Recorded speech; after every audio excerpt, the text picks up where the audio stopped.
Hello students and friends. Welcome to lecture number 5 of chapter 2, Design of Turnbuckle. We will see here first introduction of turnbuckle. What is turnbuckle? It's a stretching screw or a bottle screw, and that is used for adjusting the tension or length of the ropes, cables, tie rods and other tensioning system. It normally consists of two threaded eye bolts, one screwed into each end of a small metal frame. One end is having left-hand threads and other having right-hand threads. Tension can be adjusted by rotating the frame. So when we rotate frame, both screws may either come closer to each other or they move away from each other without twisting eye bolts or attached cables. Sometimes they are used, as we will see in figure, and are connected by means of couplings. The rods are screwed to a coupler which has a threaded hole. Coupler shape can be hexagonal or rectangular in the center, and it is round at both the ends. In order to facilitate the rods in tension or loosen, we can use spanner also for movement of the coupler. Sometimes instead of spanner, we can use an iron rod, and that will be inserted in a hole in the coupler. Turnbuckle is made hollow from the middle to reduce its weight. Material of the rod and turnbuckle may be same or may be different based on the application, how much pull we need to apply. Applications of the turnbuckle, they are most commonly used which requires a great deal of tension. They are ranging in the mass from 10 grams for a garden facing to the thousands of kilograms which are used for structural elements in buildings, suspension bridges and ships. So let us see few applications of turnbuckle. It is used in shipping for rigging and lashings, creating a tension in that. Lashing means on-board arrangements, and rigging means for supporting the sails, means for lifting heavy type of loads. So these devices used, which is known as a bottle screw in the context of the shipping. In sports, we can see turnbuckle to create the tension in the ropes in the professional wrestling rings and boxing rings. In the entertainment industry, we see turnbuckles to make small adjustments in the line length. Turnbuckles have been used in aircraft construction. Biplanes might use turnbuckles to adjust the tension on structural wires, bracing their wings. It is also widely used in the flexible cables in flight control systems. In both the cases, turnbuckles are secured with the lock wire or specifically designed wire clips to prevent them from turning and losing tension due to vibrations. Motorcycle, we use turnbuckle to adjust the position of shift lever. Turnbuckle is also widely used for creating tensions in the electric ropes extensions. So let us see some images of the applications of turnbuckle used in building support, used for boat jetty. They are used in wrestling ring, you can see here, used in the ship for the main topmost forestay of the sailing ship, for creating tension in the electrical cables, and to adjust the position of the shift lever. There are many more applications of the turnbuckle as well. Turnbuckle is subjected to a load which will be given to us as shown in the figure. That load will be P1. But we will increase its magnitude by 30% because it is threaded. So safe design load will be 1.30 times P1. These are certain dimensions of the parts of the turnbuckle. P1 is given load, P is design load, DC is core diameter or root and minor diameter of threads, DO is the nominal or major diameter of threads, mean diameter of threads is D, capital D is outer diameter of coupler nut, capital D1 is inner diameter of coupler, and capital D2 is outer diameter of coupler. Length of coupler nut is small l and length of coupler is capital L. Tensile stress, compressive stress, crushing stress and shear stress, those permissible are denoted by sigma T, sigma C and tau respectively. Let us see here pictorial view of a turnbuckle. Here I have shown coupler of circular shape. Sometimes that coupler, as I explained you before, will be of hexagonal shape or it can be rectangle. When it is hexagonal or rectangle, it would be easy to hold and turn. When we are turning this coupler, both these rods will come closer to each other, or when we are turning in opposite direction, they may go away from each other. So we can use this for adjusting the tension in the threaded parts. We can see here, this is a left hand threaded rod. This is right hand threaded rod. This part which is having internal threading is a coupler nut. This one is a coupler. So we can see here screw is having two diameters, core diameter, nominal diameter. Coupler nut outer diameter is capital D. Coupler inner diameter is capital D1 and outer diameter is capital D2.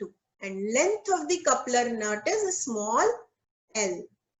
So students, one by one we will see how we can find all dimensions in detail. So first step is to find the diameter of rods.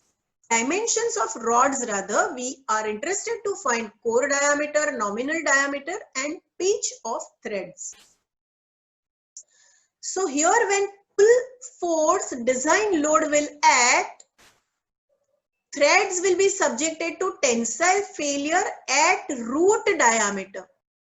Like how I have shown in the side view that it will be subjected to tensile failure at core or root diameter.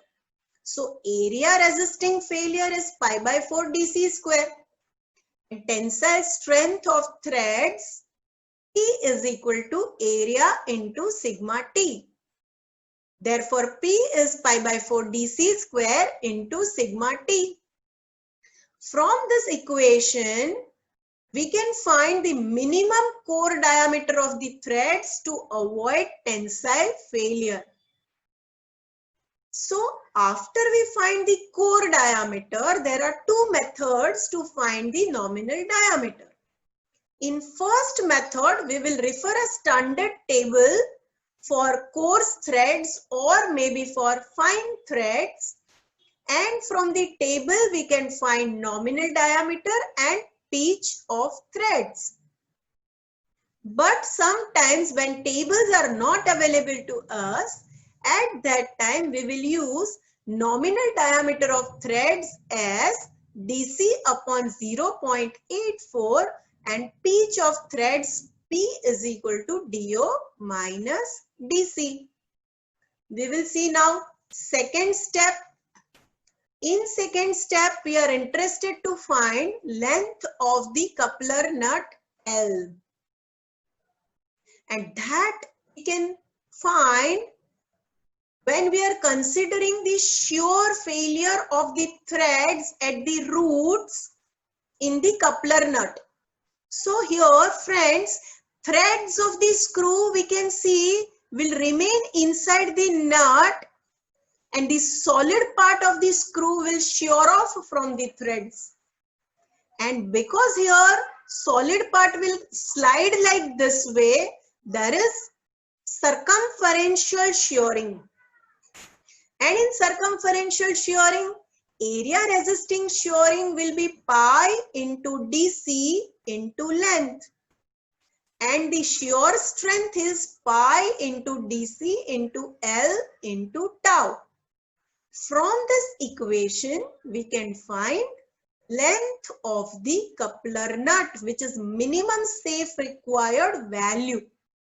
Though we will be finding from this equation, but based on the experiment and past experiences, design engineer has given the range that our length of the coupler nut must lie in a range of DO to 1.25 times DO for steel nuts and 1.5 DO to 2 DO for cast iron and soft material nut. Here in our numericals or design, normally we will be using steel nuts. So we will use this range. L will lie in the range from DO to 1.25 times DO. Third step is length of the coupler nut will be checked for crushing of the threads. Crushing of the threads means what? Threads of screw or rod will be crushed when it comes in the contact with the internal threads of the nut. We can see from this three-dimensional diagram, this is the projected part of the threads, which comes in the contact with the projected part of the nut. If I am taking a single line area, then we can see here this area over here is, I have shown by dot dot, that is a crushing failure at one section, that is pi by 4 DO square minus DC square. But friends, all number of threads which are in contact will be subjected to crushing failure. We do not know exactly total how many number of threads are in contact. So let us assume that N is the number of threads per millimeter length. So if in 1 millimeter length there are N number of threads, so in L millimeter length there are N into L number of threads in contact. So all these threads in L length, we will be considering the crushing failure, and our crushing area is pi by 4 DO square minus DC square into N into L. Here we will use a crushing strength equation. P is equal to crushing area into sigma C induced. And we will be able to find sigma C induced. So to find sigma C induced, we will substitute here all values which we have calculated, and N will be equal to 1 upon pitch. For safe design of threads, resist the crushing failure of threads, induced crushing stress should be less than permissible value. Then fourth step is to find outside diameter of coupler nut, that is denoted by capital D. We will consider here tensile failure of the coupler nut. When there will be pull on the threads, nut also will be subjected to pulling action, and nut will be subjected to tensile failure. So here, to make you understand, if we consider the nominal diameter, then the radial thickness with the nut is D minus DO by 2. And when we consider the core diameter, the radial thickness is D minus DC by 2. We can easily understand from this view that the radial thickness over here is less. So where area is less, chances of failure will be more. So nut will be subjected to failure where there is a nominal diameter of the threads, and area of failure is equal to pi by 4 d square minus do square. So strength equation will become P is equal to area into sigma T. From this equation, we can find outer diameter of the coupler nut. Though we are calculating it from this equation, we need to check that value of the coupler nut must lie in the range from 1.25 times DO to 1.5 times DO. If it does not lie in this range, we need to increase its value and we should take minimum equal to the lowest range. Next, fifth step is to find outside diameter of coupler. If coupler is of circular shape, then it will be subjected to tensile failure like this way. When we see its two-dimensional sketch, area of failure is pi by 4 d2 square minus d1 square. d1 we will be using, that is the inner hole which is made inside the turnbuckle to reduce the weight. And it will be slightly more than the nominal diameter of threads. So D1 is usually taken as DO plus 6 to 8 mm. And as we can see in the coupler, there is no threads, there are no threaded parts. So instead of design load, we will be designing the coupler for a given load. So there we have to be careful. So P1, that is strength equation, P1 is equal to area subjected to tensile failure into sigma T.